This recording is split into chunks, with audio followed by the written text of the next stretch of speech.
think maybe he got some concept art? Some stick figures pointing guns at each other. Make music for that.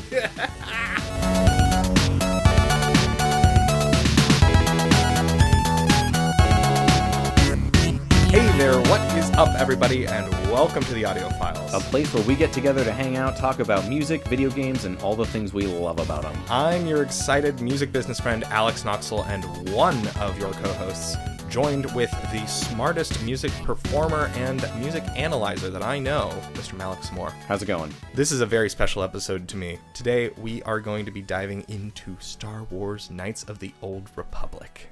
This is a classic RPG. I think Knights of the Old Republic has this reputation for being a cult classic game. And it's one of the most famous video games of all time.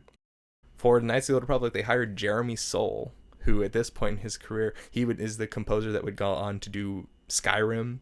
He's been a prolific composer up to this point, and I think this is one of his really big breakthrough games in his career. Definitely one of the most popular games he's ever composed for. Let's get into talking about some of the main themes in the music of the video game Knights of the Old Republic.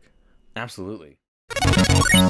The composer is capturing the feeling of Star Wars using the instrumentation that is used in the Star Wars soundtrack. Absolutely. It sounds obvious, but I think it's important to state that. Goes without saying, except by us.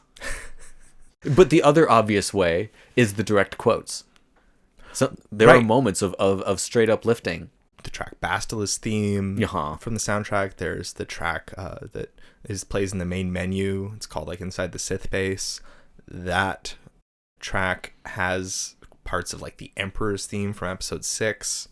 So there are limited circumstances in which the composer directly quotes or implies John Williams melodies. Mm-hmm. I can't tell if this was on his mind, but I feel like he was trying to prove that he wasn't leaning on it. He uses them for moments that are important, but he's like, no, I'm not stealing. You've got to imagine that if you're a composer given the task of writing Epic's soundtrack for a new Star Wars video game, it has to be addressed at some point. How much John Williams are you going to sound like? And would you say he succeeded in addressing his own character, his own compositional style? I think so, and I think that he clearly has a style, which he would continue to work on games like The Elder Scrolls V Skyrim. Mm-hmm. And there's a lot of points of this soundtrack that sounds kind of like something out of Skyrim. Yeah. Like, this composer definitely has a voice, and he achieves getting his own voice through despite the shadowing figure of John Williams. Yeah.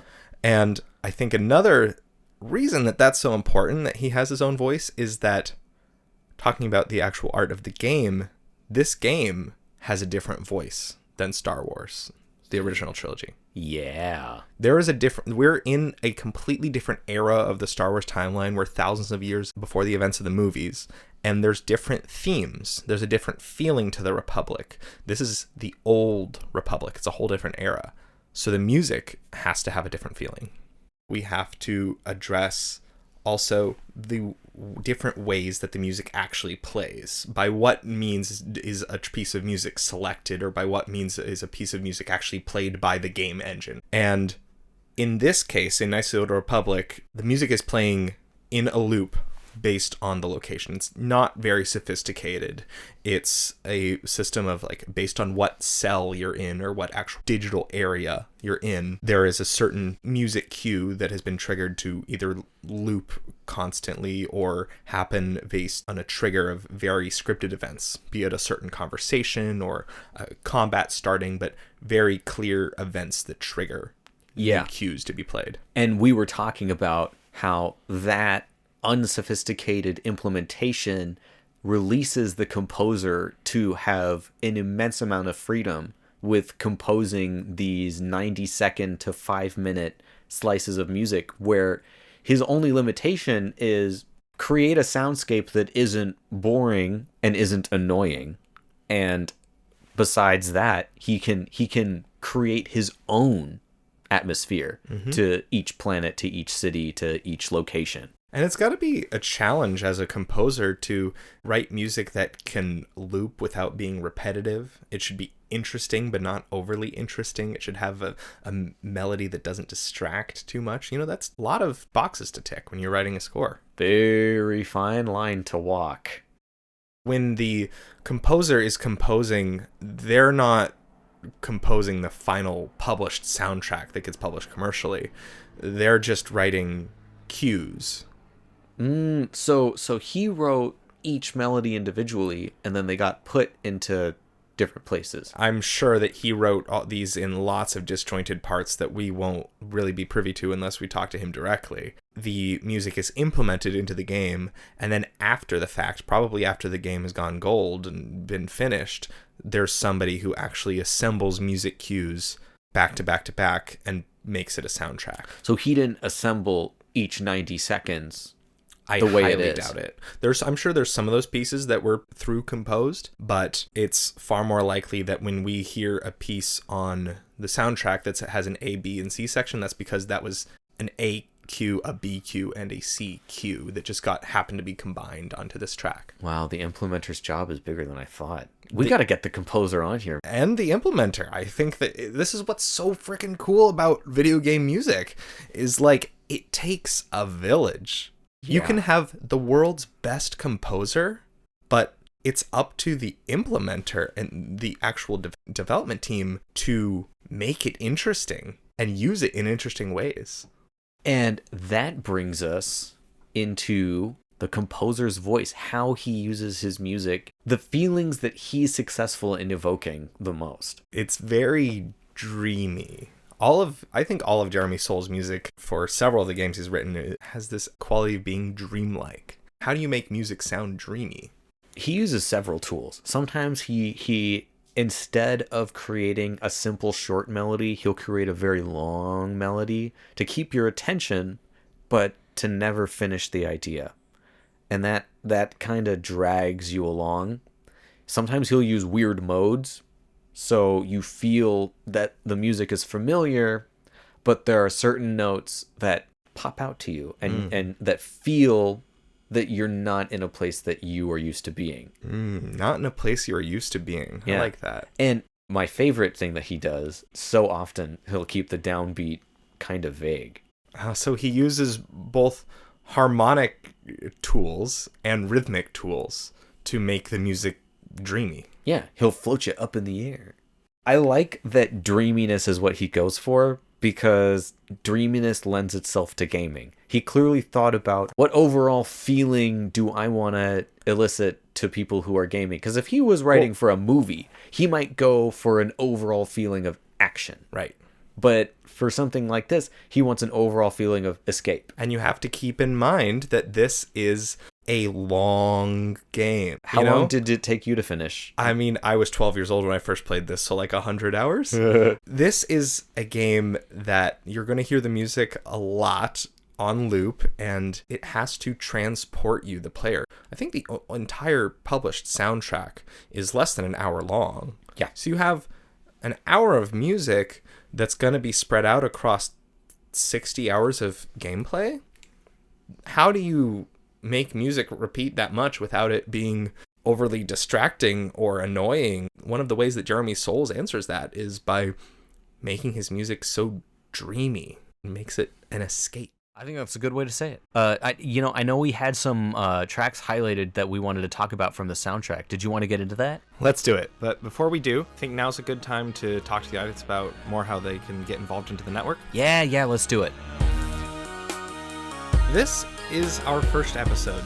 We are really excited to be building a community around people who are passionate about video game music. If that sounds like you, we want you to be a part of this network that we are building together. And the most significant way you can do that right now is by kicking us a few bucks on Patreon. Patreon's a service where you can contribute a few dollars every month and in return get access to our Patreon exclusive bonus show, Audiophiles AF, where Malik and I talk about music, games, and a lot more off-topic things. But if that's not your cup of tea, you can still help grow the community by following us on Instagram and liking our shorts on TikTok. We also have a YouTube channel where we're going to be posting gameplay and other extras. Lots more to come. We are just getting started. It may not sound like much, but I promise even these little engagements on social media really make a difference. All right, with that out of the way, let's get back to the show. Getting into the track by track for this. Track 1 is called The Old Republic Theme. Does this come up in the rest of the game? Well, Like it plays in the character creation screen. character creation. Where else? I know it probably plays in the credits, but I don't actually know if it's in the game. Which is weird because it's easily my favorite track in the whole game. It's really it evokes this 19th century feeling. It reminds me of like Verdi. I like the war drums, like yabba-bum, yabba-bum, and the melody is just so long. Yeah, there's like three phrases in the melody, I should say. Totally.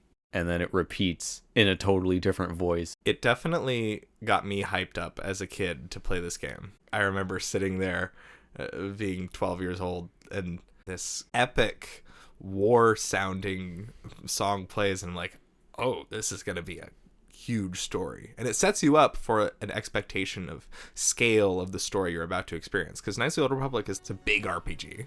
It's kind of the national anthem of this, the Old Republic. Next track we're talking about, Manon Auto City. This was another one of my absolute favorite pieces of music playing this game. It's just so serene and peaceful and beautiful. You could probably find a commercial CD of generic spa music from 2006 and you could find a track like this on it. How does it make it so serene? Well, yeah, I just like melodies that are in major. For me, it works because it's in major. This is all diatonic major. Yeah, it's so nice. There is that little suite with the like chorus and strings sort of in the middle there. Mm-hmm. That's a little more harmonically interesting. The rhythm almost feels like a swaying feather falling down. Because that eighth quarter rhythm. And the phrases kind of all flow into each other. The start of a new phrase doesn't always begin on a downbeat. No, that's a challenge, isn't it? To have something so gentle and to say, I'm going to have 90 seconds to come up with 3 melodies. People don't like a game that puts them to sleep. It's still entertaining enough to keep you up. The next track that I wanted to play for you is the Terrace Upper City theme, a piece of music that plays pretty early on in the game in the prologue on Terrace when you're exploring this idyllic, beautiful, upper class, Coruscant-like environment. But there was always the tinge of something else under the surface. It's a fascinating 90 seconds of music. I don't know why he felt the need to go so hard. But what I like about it in particular, it's really modern feeling. It fits the cityscape because at first it's got that late romantic feeling that you get from a lot of his score. And then all of a sudden you're taking key changes that feel really 20th century. You have the same kind of melodic patterns 3 times. You're talking about the entire structure of the piece.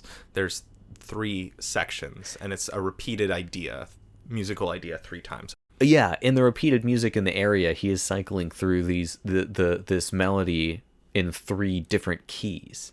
And the keys he's cycling through kind of have this modern feeling to it. What else I like about it is that he ends it right on that nice major chord. Yes. Yeah. When I first listened to this, I was like, oh, is this a Picardy third, Malik? And I was like, oh my God. We're recording this at Christmas time and there's Picardy thirds in Christmas music.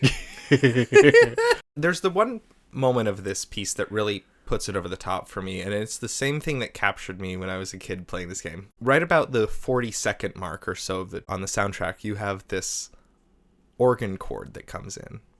The melody kind of stops, and then there's just a moment of a few seconds of big crescendo that actually sounds like something out of what's that science fiction soundtrack that's really popular with the organ? Interstellar. Yeah. This organ comes in and there's this 40-second long swell and the melody lands down at a low point. And then as the organ crescendos, you can hear the horn sneak back in way up high. And it's kind of like this elevator. It's like a melody elevator. A melodator.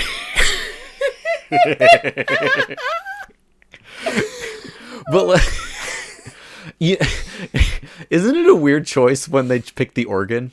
Yeah. Aren't you always like, is that a pipe organ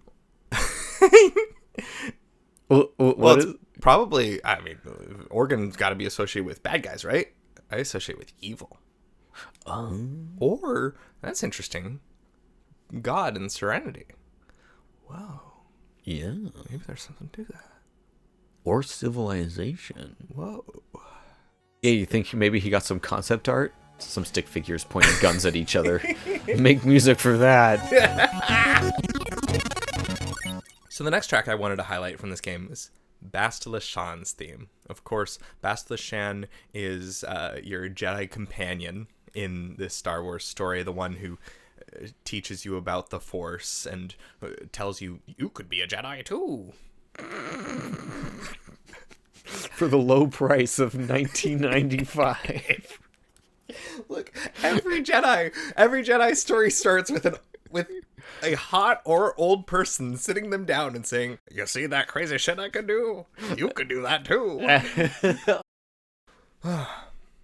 So the next track that I wanted to highlight for you is Bastila Shan's theme. Of course, Bastila Shan in this game, in this Star Wars story, is the character who is the Jedi that you've been searching for on Terrace to rescue, right, in the prologue. And you rescue the Jedi, and this plays when she has the conversation with you about being a Jedi, and I should take you to the Jedi Enclave because I can feel it. You're strong in the Force. And this is the most notable thing about this track. This is the only time that the composer just quotes an entire 4-section phrase. That's true. John Williams. That's true. He doesn't finish the whole thing, but he gives you like the full 3/4 of it. Yeah. 3 out of 4 phrases. Yeah. Instead of hinting at like because later he'll hint at the Sith theme with a few intervals. Right. But here it's the it's not chopped up. It's not broken apart. It is an exact quote. Exactly. And it has, I think, the desired effect of kind of like the curtains are pulled open and this is it. You are now in Star Wars. You're playing a Star Wars game. You're even capturing the magic of the moment when Luke first learned about the Force from Ben Kenobi. You, as the avatar on screen that's representing you, the player, is for the first time hearing about the Force. And, maybe I could be a Jedi too. The excitement is shown through that tremolo, the in the strings up high. There's kind of, again, 3 sections that's written on the published soundtrack. There's the first section, which sounds very much like the music that you hear around the upper city of Terrace. And then there's the Force theme quote, the John Williams Force theme quote. And then there's the C section, which has a new melodic idea, and that's what I think is actually Bastila Shan's theme. Is that the... Exactly. So I think what this piece is doing is transporting you from setting your scene with the same kind of sonic and emotional feeling you've had in the upper city. You're in the everyday world. You then hear something recognizable. You hear the John Williams Force theme, and then you hear a new theme, and a new melodic idea that's repeated throughout the soundtrack, and that's Bastila's theme. And in this way, he's elevating you from the mundane, beckoning you to adventure with the Force theme, and then putting you in... Now, remember, we're not in the Star Wars we're in Knights of the Old Republic Star Wars. Anyone who's wondering if all of this is on purpose, it's totally on purpose. It's setting you up for an emotional journey into this game. Yeah. And this is the turning point at the end of the prologue, where you are transitioning into the wider story and really beginning the game in earnest. So the last piece that I really wanted to highlight is the track on the soundtrack published as Inside Sith Base. Inside the Sith Base, it does play when you're exploring the Sith base on Terrace. Again, all this music is from the prologue, but this is also, crucially, the main menu theme. Interesting choice. So this is the first piece of music, other than, I guess, the developer credits. But the actual, when you start the game, you load up the game for the first time, this is the song that you hear. Why do you think they picked this one? It seems like a bold choice. It's setting the scene. They want it to feel dark on the jump. In this world, I think that they want to communicate up front that this is a Star Wars story, but it's going to have a different tone. I love brave choices like that. And it's not just the composer who made that choice, but it's whoever put it in the main The menu. implementer. Yeah. I mean, I guess they could have also used like the Republic main theme. Sure, and I'm picturing it, but that feels like I'm playing Dragon Quest. It would be too energetic. Uh-huh. And well, also, I mean, something else to keep in mind. I mean, it does. The main menu shows you the big bad evil guy. Part of what makes this so dark is it uses minor thirds to poke at the Sidious melody. Yes. The reason that this music sounds so Sith-like and nostalgic is he's quoting John Williams again. He's quoting, in this case, the Emperor's theme from episode 6. Whereas earlier in Basila's theme, he fully quoted a large phrase of John Williams. In this part, he's evoking the placement and very quickly playing with it and going somewhere else with it. He's really taking advantage of how you don't need a lot of this theme to recognize it. And sometimes you're hearing just the beginning, but it's not just the beginning he's playing with. Sometimes he'll only give you da da da, and sometimes he, gives you just yum bum bum. And when that choir comes in, and there's all these other legato long things happening in the soundscape at that time, it really adds to the level of mystery. And when I'm trying to, as a listener, follow the melody across the orchestra, there's full measures where I'm like, okay, who has the melody? Where are we now? We're kind of lost. And then you hear the horns sneak back in with it. Everything's done slowly and slyly and low. He keeps it low in the soundscape so that nothing really stands out to your ear. It can kind of mush together. And that's kind of the feeling we're getting. Mm-hmm. I feel like Sidious was a really popular character in the time that this game came out. I mean, the prequels just made him so cool, and he had his hood, and he was just so evil all the time, and he had that melted face. Those are the defining features of the Emperor. Evil, melted face. The music of Knights of the Old Republic, it still has romantic ideas of the film score of John Williams. We talked about how it identifies itself as a Star Wars score, but it does it subtly. He keeps his own voice. We also talked about the limitations of the time kind of made it so that these aren't individual cues that are directed at specific actions. Right. Rather, they're determined by location, opening up the composer's freedom to write what he wants to write. By location or by a certain trigger of point in the game that you are, like, for instance, in that conversation when Bastila is first telling you about the Force and the Force theme plays, they hold on playing the Force theme until she gets to the line about you can be a Jedi.